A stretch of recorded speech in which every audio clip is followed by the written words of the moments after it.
Have you ever wondered why Warren Buffett recommends one thing but did another to become a billionaire? In this video, we'll explore this paradox and why learning to invest in individual stocks might be the better path for you.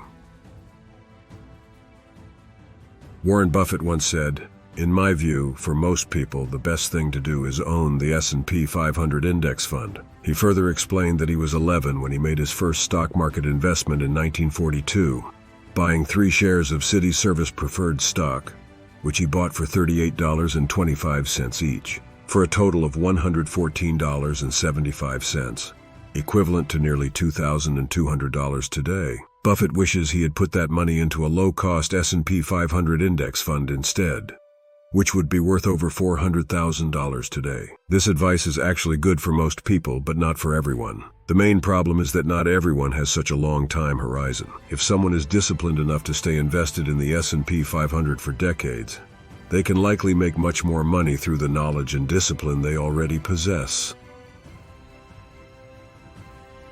In my personal life, I like to follow what Buffett did rather than what he says. If you look closely at what Buffett said and what he actually did, he did the exact opposite. If he had done what he said, we would have never heard his name.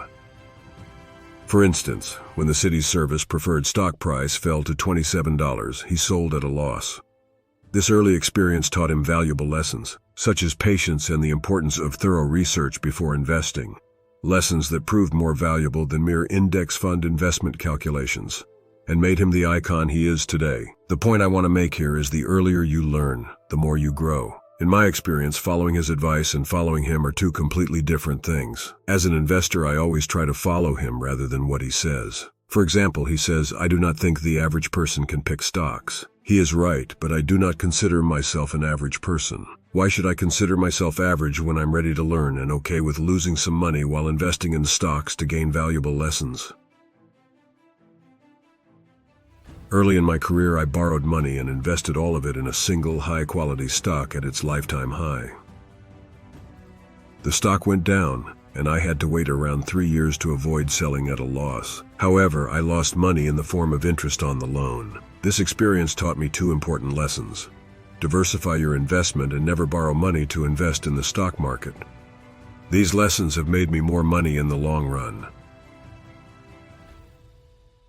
Now let me explain the problem I see with investing solely in the S&P 500 index fund.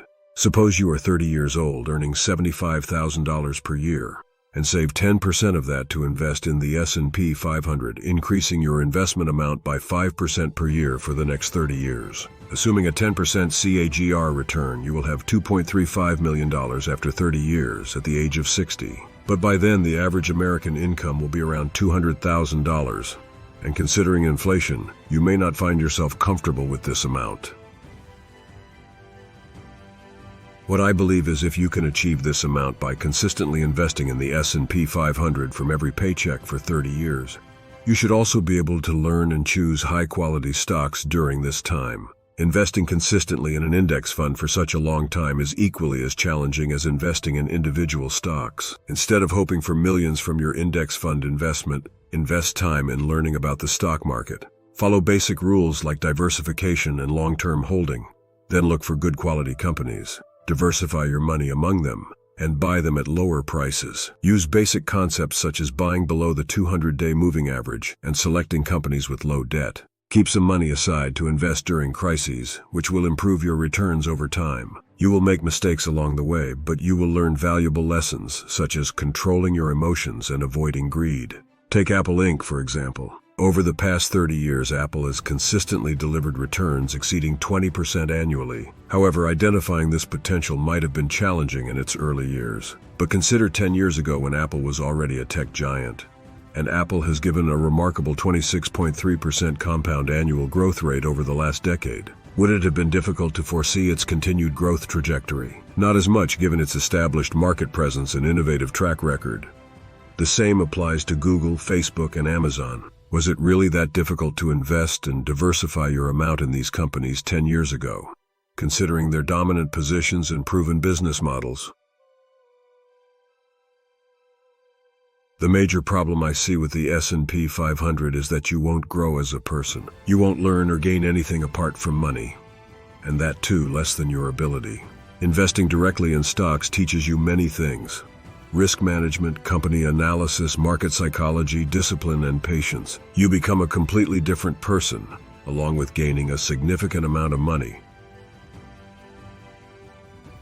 Consider the same example. If you learn and invest the same amount of money each month in high-quality stocks, achieving a 15% annual return, your investment will grow to $6.5 million.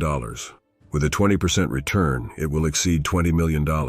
This isn't that hard to achieve. Warren Buffett once said he could make over 50% annually with less money, which he did for many years in his early life.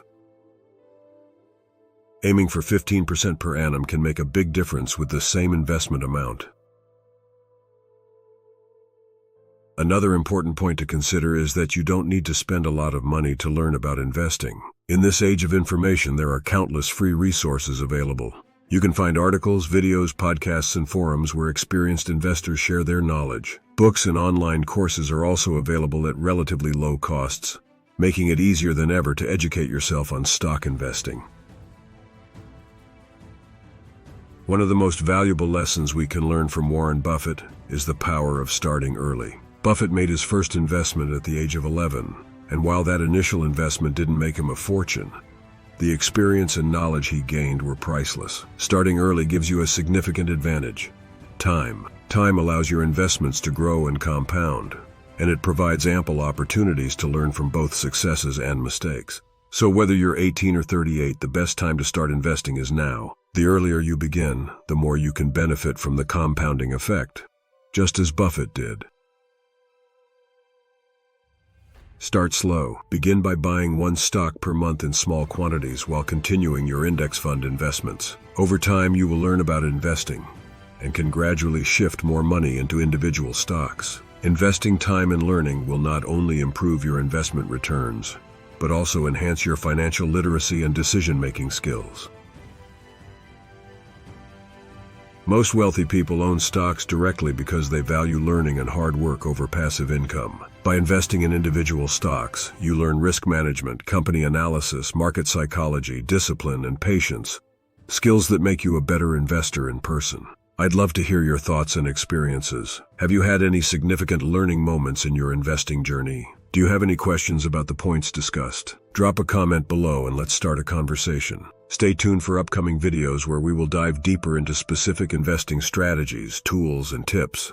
We will explore topics like diversification techniques, understanding market trends, and advanced stock analysis methods. By following these future videos, you'll gain a comprehensive understanding of investing, enabling you to make more informed decisions and potentially increase your returns. If you found this video helpful, please like and subscribe to my channel to learn more about growing your money. The information provided in this video is for educational and informational purposes only and should not be considered financial or investment advice. Thank you for watching.